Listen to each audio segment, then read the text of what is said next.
দর্শক, এবার বাগদা চিংড়ি চাষ এই দক্ষিণ অঞ্চলে কেমন হলো সে কথা আপনাদের জানাবো এই ভিডিওর মাধ্যমে। দর্শক, আমাদের সাথে থাকবেন। এবার মাঝামাঝি অবস্থান করছে বাগদা চিংড়ির ফলন। বাগদা চিংড়ির ফলনটা এবার মাঝামাঝি অবস্থানে থাকলেও বাগদার গ্রোথটা ছিল একেবারে কম। এবার বাগদা চিংড়ি তেমন একটি বলিনি, সব ঘের মালিকদের একই অবস্থা। একটা পর্যায়ে যে মাছ দাঁড়িয়ে গিয়েছিল, মাছের খাবার দিল, খাবারে কাজ হচ্ছিল না। তাই এবার বাগদা চিংড়ির গ্রোথটা তেমন একটি পায়নি ঘের মালিকরা। অধিকাংশ মাছ 800 থেকে 1000 টাকা বিক্রি হচ্ছে। দু একটি দাগ আমরা দেখতে পারছি, সেইগুলো 1200-1400 টাকা বিক্রি হয়েছে।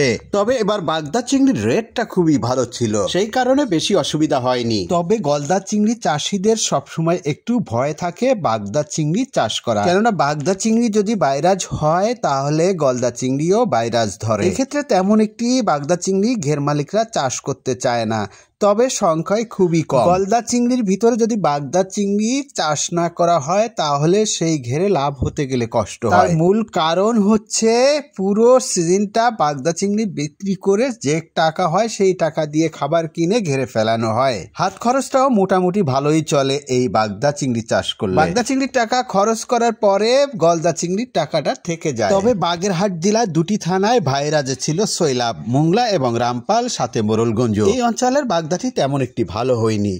তবে ভেনামি বাগেরহাট জেলায় টোটাল ধরেই ভালো দেখা যাচ্ছে। এবার ভেনামি চাষটা ভালো হতে পারে ভবিষ্যতে। দর্শক, আমি বিদায় নিচ্ছি। রাহুল গুরু, ভালো থাকবেন।